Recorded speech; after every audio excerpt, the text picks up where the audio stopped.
기록되었으되 주께서 이르시되 내가 살았노니 모든 무릎이 내게 꿇을 것이요 모든 혀가 하나님께 자백하리라 하였느니라. 이러므로 우리 각 사람이 자기 일을 하나님께 직고하리라. 그런즉 우리가 다시는 서로 비판하지 말고 도리어 부딪힐 것이나 거칠 것을 형제 앞에 두지 아니하도록 주의하라. 아멘. 오늘 11절 말씀은 이사야 45장 23절을 인용한 겁니다. 내가 나를 두고 맹세하기를 내 입에서 공의로운 말이 나갔은즉 돌아오지 아니하나니 내게 모든 무릎이 꿇겠고 모든 혀가 맹세하리라 하였노라. 이 말씀을 바울이 서로 비판하지 말라라는 이 하나님의 말씀을 전하는데 가져다 쓴 겁니다. 그 중에 어떤 부분이 중요하죠? 모든 무릎이 꿇고 모든 혀가 맹세한다는 것을 모든 혀가 자백하리라 이렇게 약간 변화를 줘서 인용을 하고 있습니다. 실상 그렇게 다르지 않죠. 여호와 이름을 두고 맹세한 그 말이야말로 여호와 이름을 썼으니까 그 말의 주인은 하나님이 된 셈입니다. 하나님 들으라고 한 세움입니다. 그렇기 때문에 고백해야죠. 왜? 하나님 이름 갖다 썼잖아요. 그러면은 자기 이름이 쓰여졌기 때문에 그 말은 반드시 하나님이 세움을 해봐야죠. 내 이름을 갖다 썼는데. 자, 여호와 하나님이 우리의 심판주이십니다. 여러분 어떠세요? 안심이 됩니까? 너무 사사로운 표현이라 조금 미안한데요. 저는 안심이 됩니다. 농담이 아니라 진심입니다. 하나님 앞에 부끄러운 것도 있는데 그보다 더 큰 게 있어. 하나님의 은혜를 더 크게 받았다는 확신이 있어. 나는 정말 안심이 됩니다. 어제 오후 시간에 저희는 아주 특별한 일이 있었는데 계속 이 말씀 전할 것을 설교를 준비한 연구가 아니라 이 말씀이 저에게 기쁨과 안심이었습니다. 내 혀가 한 말이 하나님께 자백한다. 사실 원래 지난주에 설교하려고 했던 겁니다. 근데 지난주부터 이 말씀을 생각할 때 불안하거나 염려하거나 나의 허물이 드러나면 어쩔지 없다는 얘기가 아니고 허물이 엄청 많죠. 그렇지만 그게 아니라 이 말씀이 정말로 저에게는 위로가 되고 기쁨이 됐습니다. 여러분, 모든 여가 하나님께 자백하려는 말은 사뭇 무섭게 들리는 말입니다. 그러나 믿음의 사람들에게는 기쁨으로 들려야 합니다. 아니 우리 하나님이 심판한다잖아요. 내가 믿는 그분이 심판한다잖아요. 어찌 이 말씀이 두려워야 되죠? 내가 믿는 그분을 만난다는데. 자 여러분,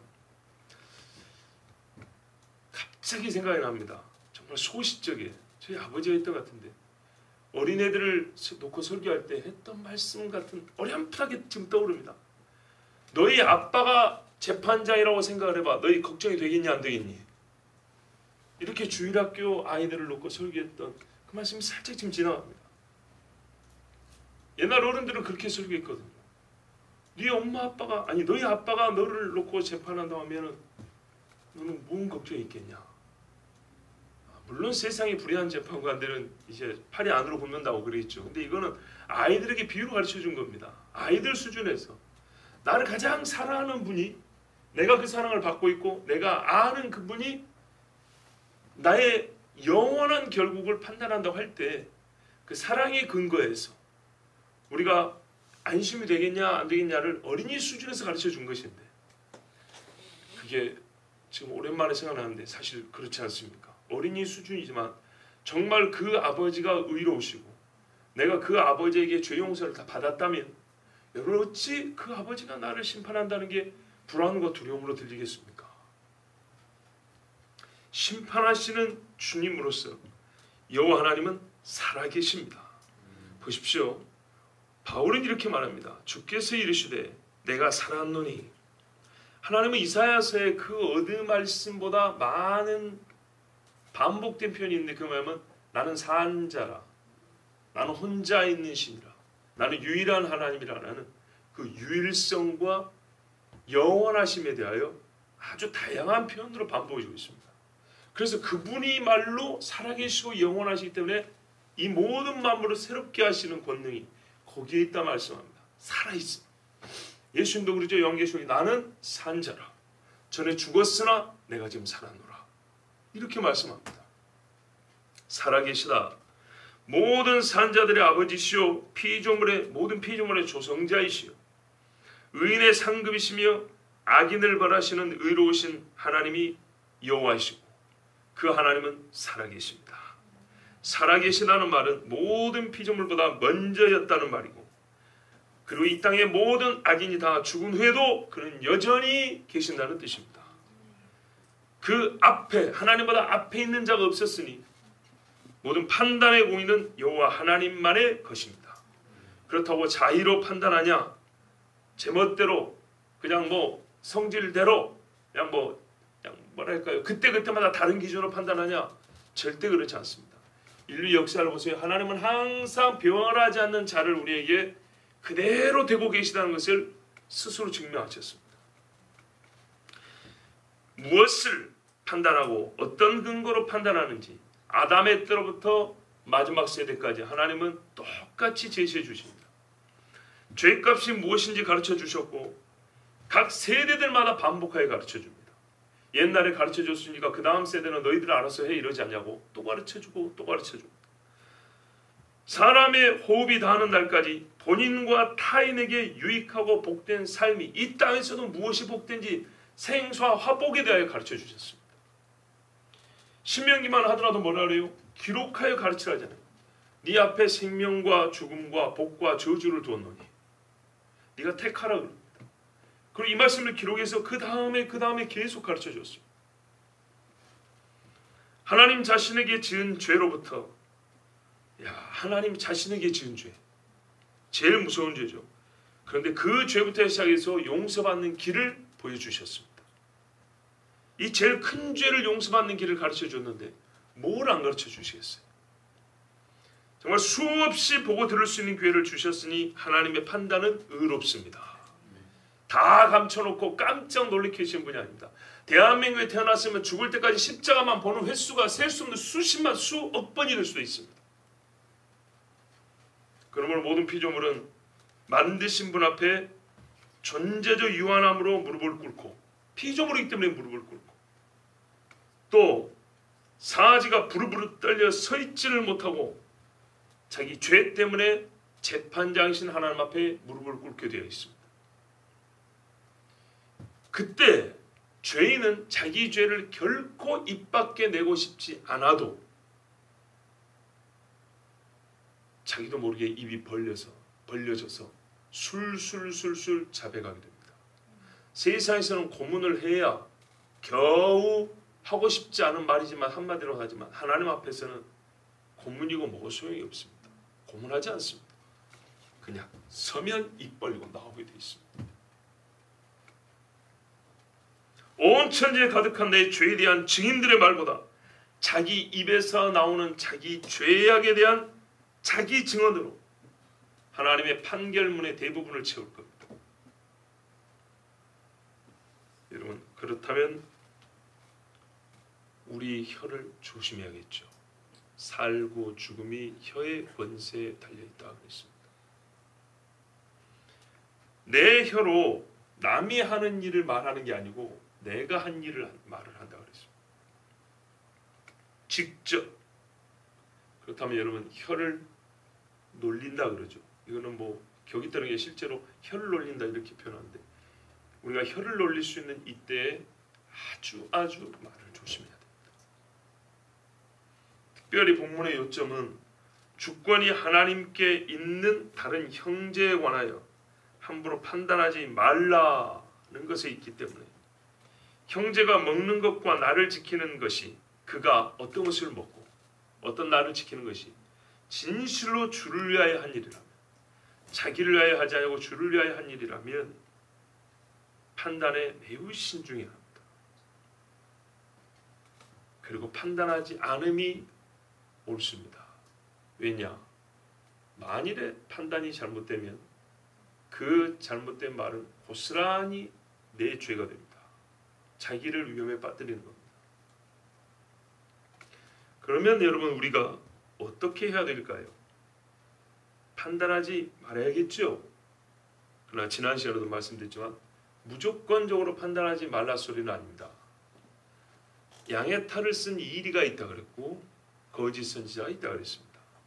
요한계시록에도 자칭 유대인의 회라고 하는 사람들 조심하라 그랬어요. 사단의 깊은 것을 너희가 알아야 된다 그랬어요. 너희가 니골라당의 행위를 빠지면 안 된다 그랬어요. 자칭 선생이라 하나 아닌 자들을 너희가 쫓았으니 잘했다 그랬어요. 이런 경우는 필요한 판단입니다. 그들은 엄연히 죄를 지었습니다. 그런데 로마서는 말해요. 형제가 죄를 범하거니라고 말한 게 아닙니다. 갈라디아서 보면 형제가 죄를 범한 것이 드러나거든 그랬어요. 그러면 조용히 가서 타이르라 그랬어요. 뭔 말이죠? 잘못됐다고 가르쳐주라는 겁니다. 그리고 바른 길을 인도하라는 겁니다. 이게 오히려 명령입니다. 그 경우는 판단을 안 하면 같이 죽겠다는 죄입니다. 자식이 도둑질하는 것을 보고 어머니가 가만두면 어떻게 되죠? 공범이죠.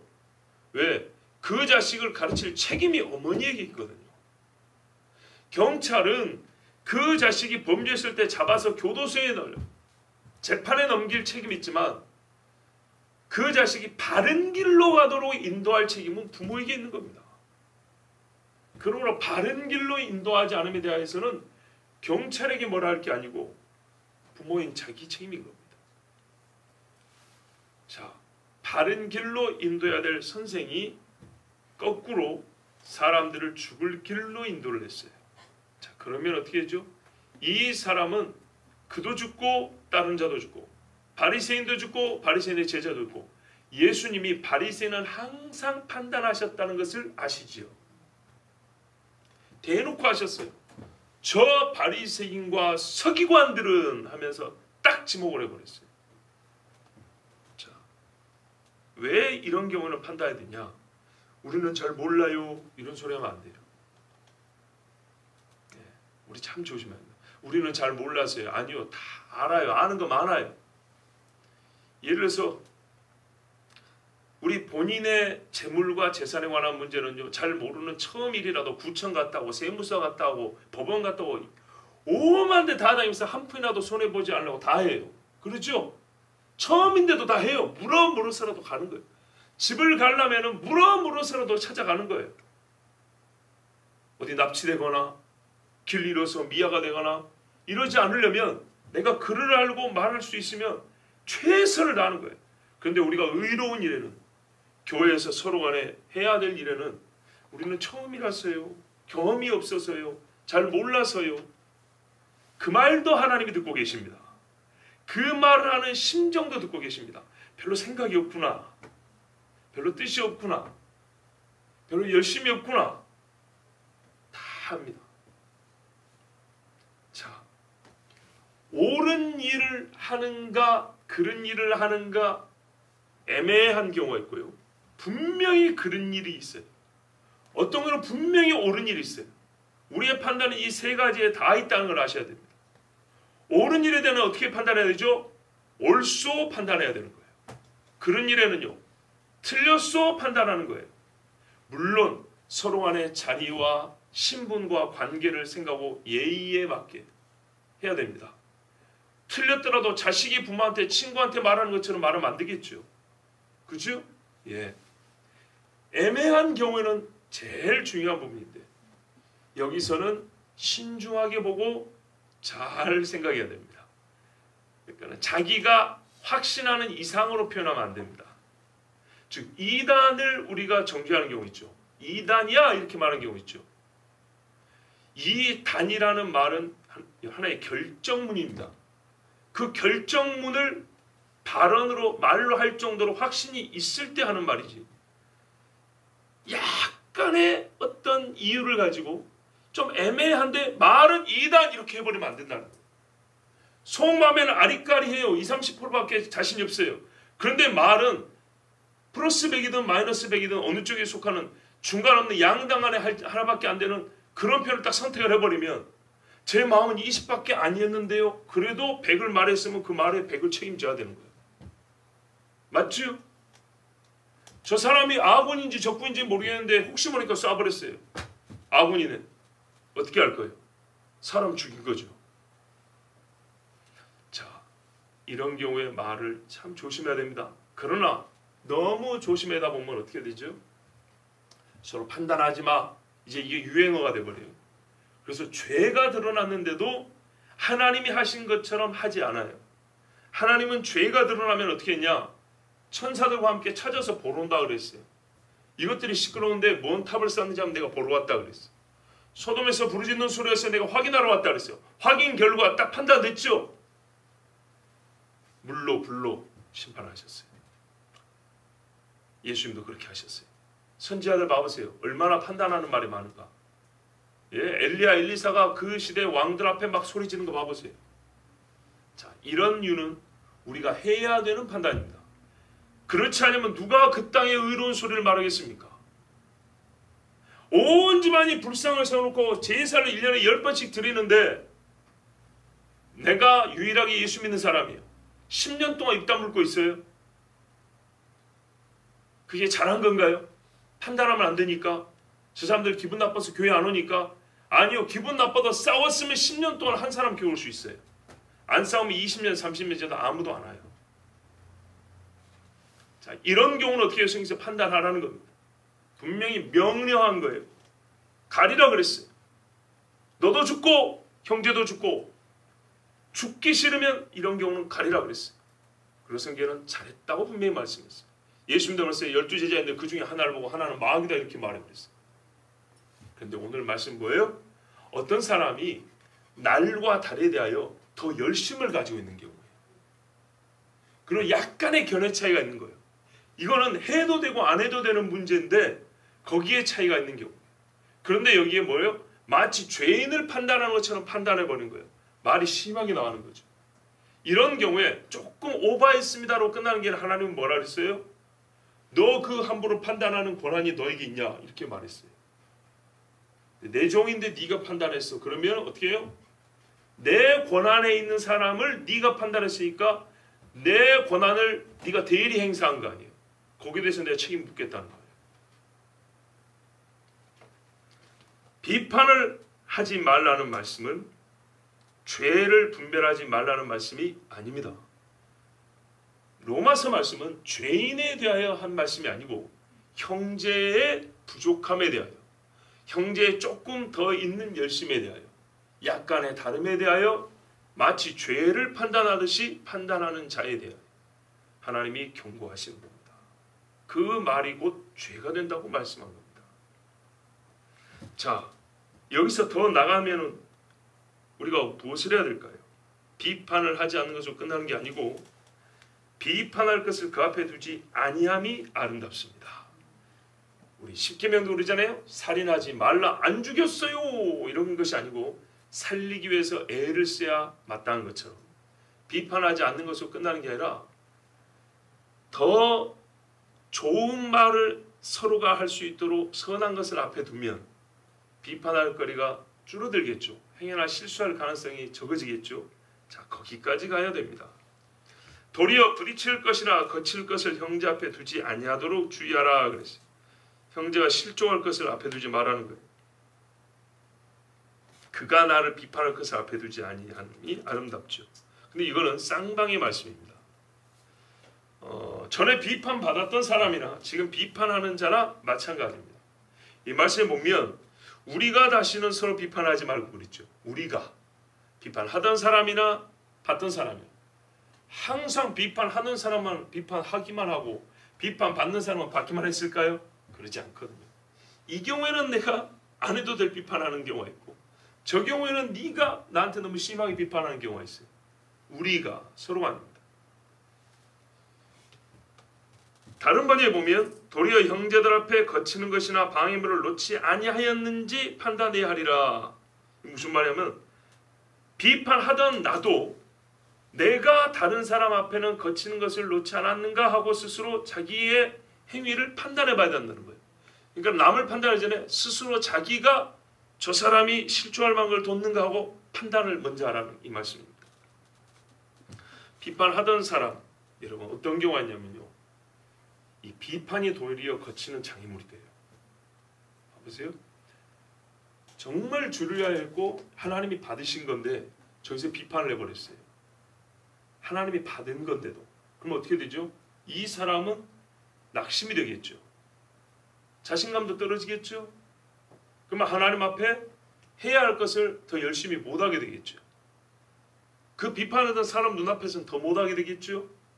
자, 이 일이 바로 거칠 것이나 부딪힐 것을 앞에 두는 거죠. 그러지 않습니까? 좀 못난 애가 있어요. 못난 애 앞에 뭘 둬가지고 넘어지는 것이나, 잘하는 애가 있는데 그 앞에 놓고 넘어지는 것이나, 100m 1등 할 애한테 돌뿌리 놓아가지고 자빠지게 하나, 10m 달려도 헥헥거리는 애한테 돌뿌리 놓고 자빠지게 하나, 자빠지는 건 똑같단 말이죠. 이런 일을 하지 말라는 것. 부딪힐 것을 놓지 마라. 남이 나를 판단할 만한 것을 두는 것도 문제지만 잘못된 판단 그 자체가 어떤 행위 못지 아니하게 거치는 돌이 됩니다. 우리가 이 말씀을 통하여 한 가지 더 깨닫는 게 있습니다. 그게 뭐냐면 우리가 주님 앞에 직고한다 그러잖아요. 행했던 것을 반복하는 게 아니고요. 생각을 여기서 막 추출해가지고 하나님의 화면을 막 띄워주는 게 아닙니다. 생각했던 것이나 행동했던 것이나 말로 다 표현한답니다. 말로. 여러분, 이걸 조금 다르게 제가 표현해 볼까요? 사람의 속에 있는 것과 겉에 있는 것, 즉 내가 한 모든 것은 말로 다 설명이 가능합니다. 언어의 능력 아주 놀랍습니다. 그럼 말로 잘 설명이 안 돼. 하지만 시간을 주면 거의 대부분 말로 다 설명합니다. 상황이 좀 위압적이라든지 좀 시간이 촉박해서 좀 두뇌 회전이 좀 느려서 잘 안 되는 수는 있지만 두고두고 시간을 주고 여유를 주면 말이죠. 대부분은 말로 다 설명이 됩니다. 내가 당신이 가지고 있는 감정이 무엇인지 말로 다 설명이 되고 그게 이해가 됩니다. 그때 했던 말을 다시 풀이하는 것도 말로 다시 설명이 됩니다. 행동한 것도 그 설명을 해봐! 그런다고요. 반복해봐 할 필요가 없어요. 이게 뭐야 도대체? 이 발길질이 뭐야 도대체? 하면 말로 설명이 가능합니다. 사람의 속에 있는 것을 다른 이에게 알리기 위하여 언어가 계속 발달해 왔다는 것을 여러분 아시죠? 그래서 새로운 개념들이 생깁니다. 신조어들이 생기죠. 신조어는 대부분 바뀐 마음들을 표현하는 말들입니다. 예전과 달리 바뀐 마음들입니다. 옛날에 어떻게 해요? 은사님 불렀던 소리는요. 쌤하고는 너무 다르죠. 가르치는 자라라는 그가 하는 본질의 행위 의미가 달라진 건 아닌데 그분을 향한 제자들의 마음가짐이 바뀌었다는 것을 그대로 보여주는 게 언어입니다. 맞습니까? 좀 좋은 거를 예를 들면 좋겠는데 마음의 변화를 표현하기 위해서 언어는 계속 변천하고 발달합니다. 발달하는 게 좋아진다는 말이 아니라 새로운 것들을 만들어냅니다.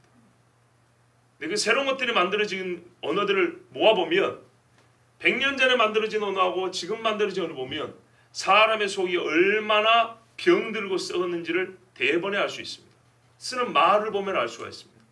여러분 우리가 신앙이 좋을 때 하는 말하고 신앙이 떨어질 때 쓰는 말을 보십시오.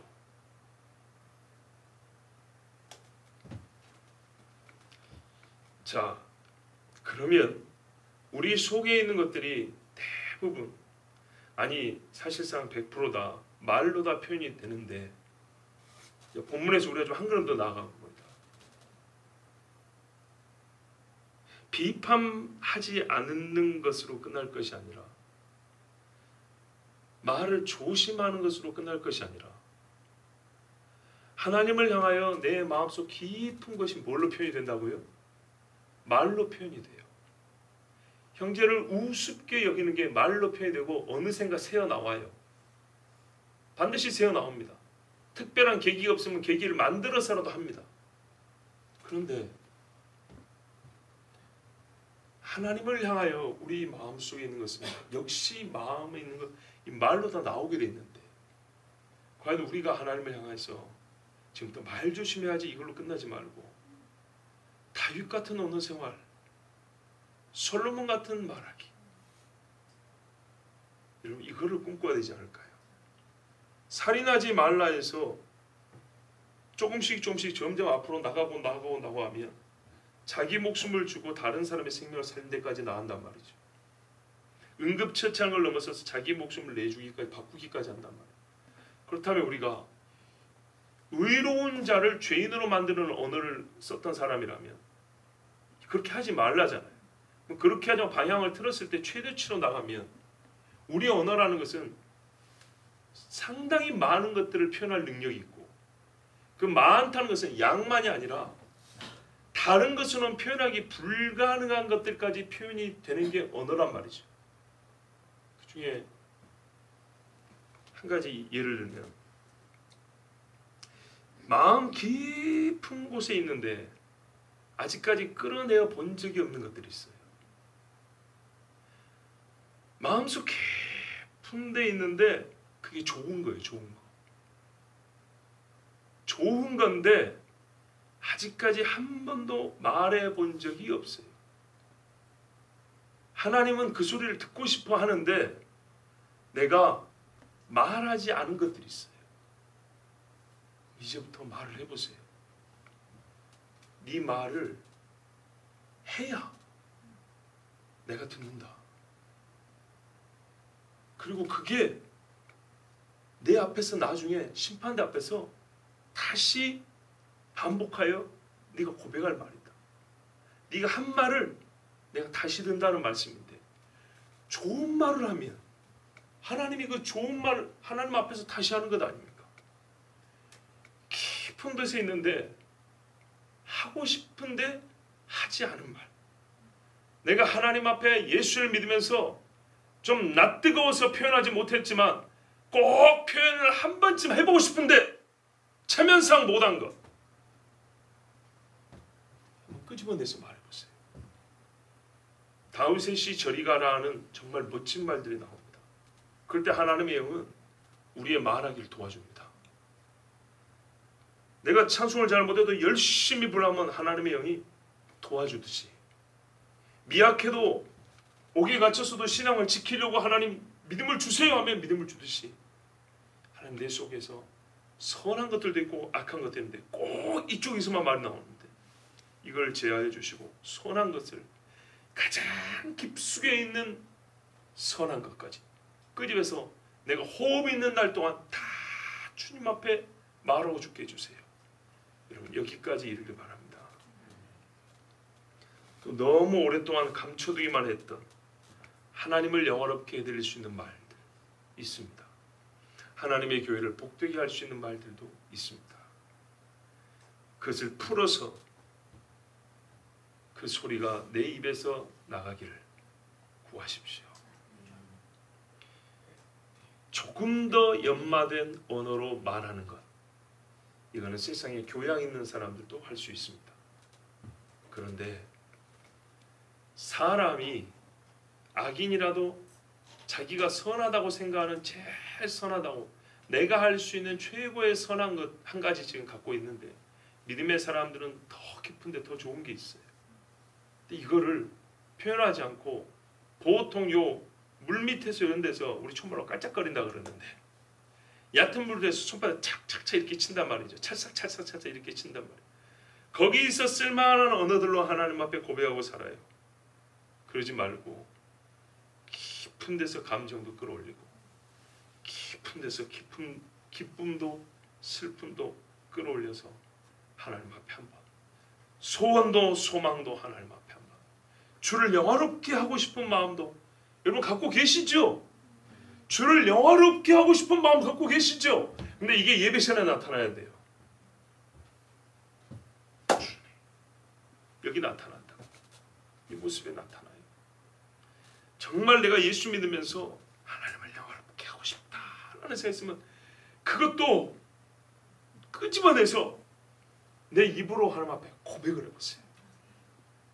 그런 입을 가지고 섣불리 형제 앞에 거칠 것을 둔다거나 함부로 그 영혼의 행한 바를 판단하거나 이러지는 못할 겁니다. 그러나 동시에 우리는 늘 또한 원하든 원치 않든 내가 판단자로서 또는 판단받을 일을 하고 산다는 것, 예, 겸손한 마음으로 인정하시고 서로 간에 조심하고 우리 하나님 앞에 지혜와 우리 입술의 언어를 구하는 것, 이 기도와 간구를 또한 계속해야겠습니다. 기도하겠습니다.